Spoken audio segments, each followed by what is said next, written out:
Have you ever ignored your garden for one full month in the winter? All right, and then you came back and it was trash.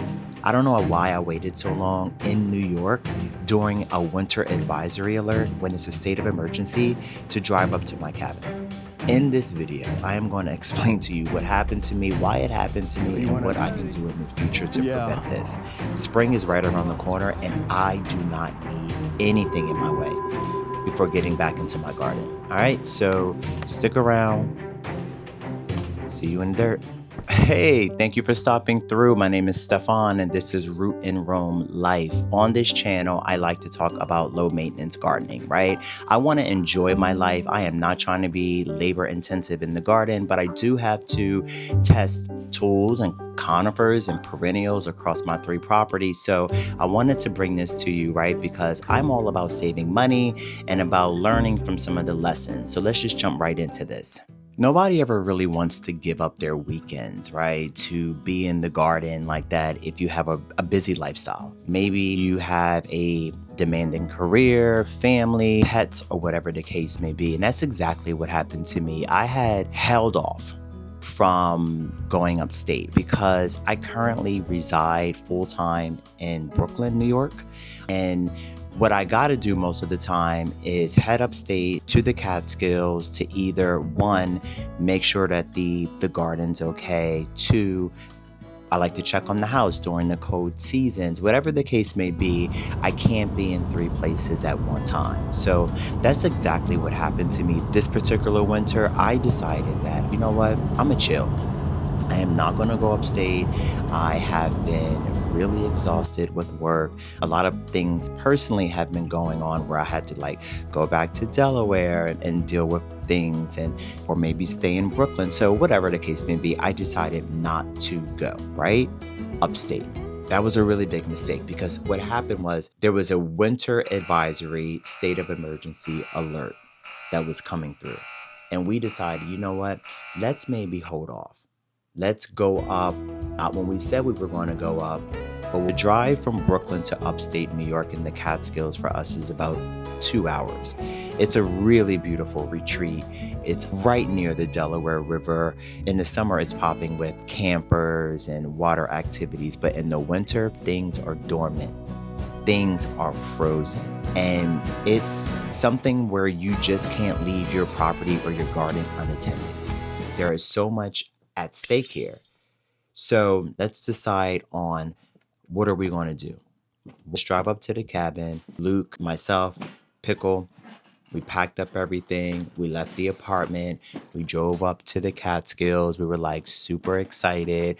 We stopped. We took some really nice video and pictures along the Rockefeller Lookout off of the Palisades. And, we were just driving. We had a good old time. It was early in the morning. We stopped. We got a coffee. We went up. And we didn't really think anything through. We just knew that it was going to be important that we got up this weekend. You ever thought about something and you didn't know what the outcome was going to be, but you knew you had to put yourself in that environment? I don't know what this is going to do or how it's going to end up, but I got to do it. That was my feeling of driving up because I knew I prolonged checking on the house and checking on the garden for I don't know, maybe a month.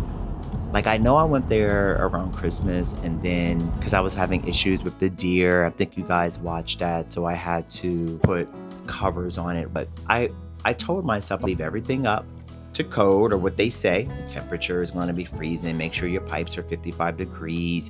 If it's going to be a winter storm, make sure you protect your conifers. This is everything that I do before the season because I don't want no issues. Got 99 problems, but I don't want the garden to be one, right? So we arrived and we pull up.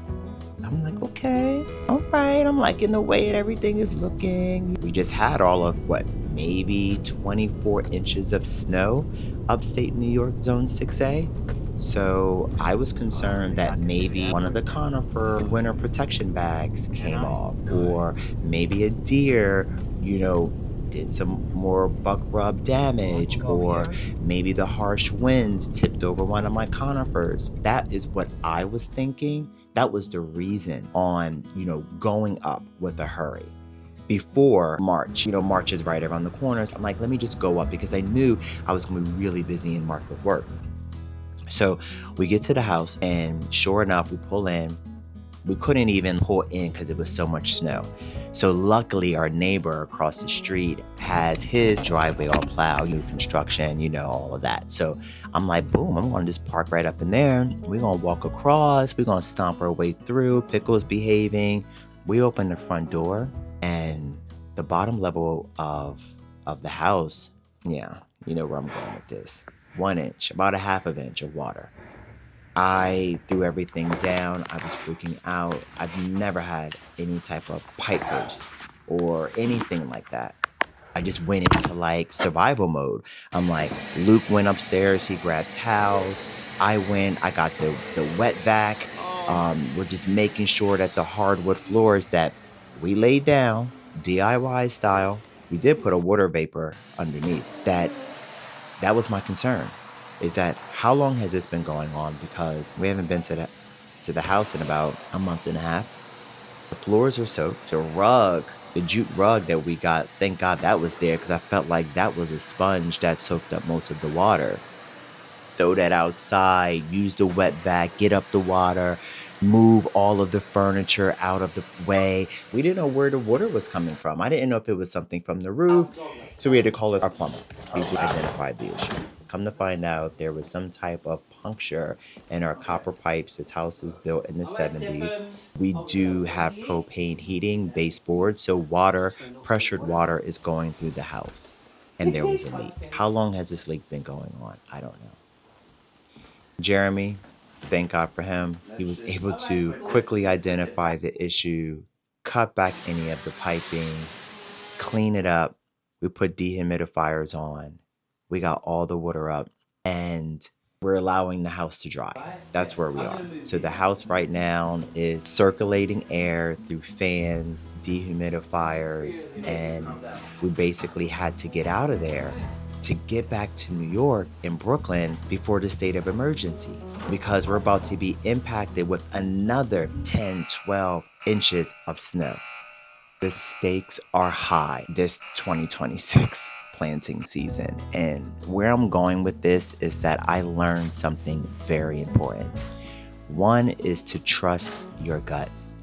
If you know that you got something to do as a busy human, someone that wants to have a low maintenance garden or lifestyle, you need to trust your gut. I did not trust my gut.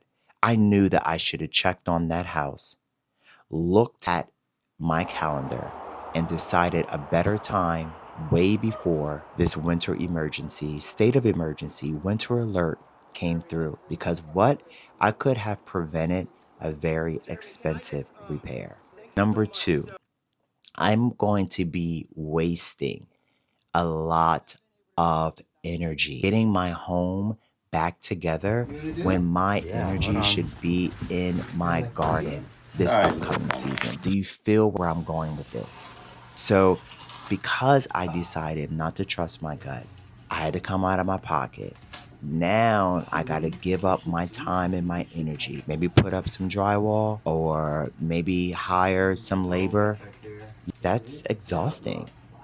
And 3, I just feel like the transformation that I was looking for in my garden, because I wanted to do fencing or another garden bed transformation. I don't know where my budget's going to be if we need to put that budget back into the house. If you are liking my content right now, I subscribe. You know what I mean? Give me a little love right now. Subscribe, hit that button. I am trying to come here authentically, bringing you some of the lessons that I am learning as a low maintenance gardener. It's for you. It's with you. I'm in the dirt. And that's exactly where I want to be for the garden season in 2026. But the one thing I did learn is that protecting your conifers right? With winter protection, frost protection has been a game saver. I actually came out in October, I experienced buck rub, right? And if you don't know what buck rub is, you should definitely check the video here.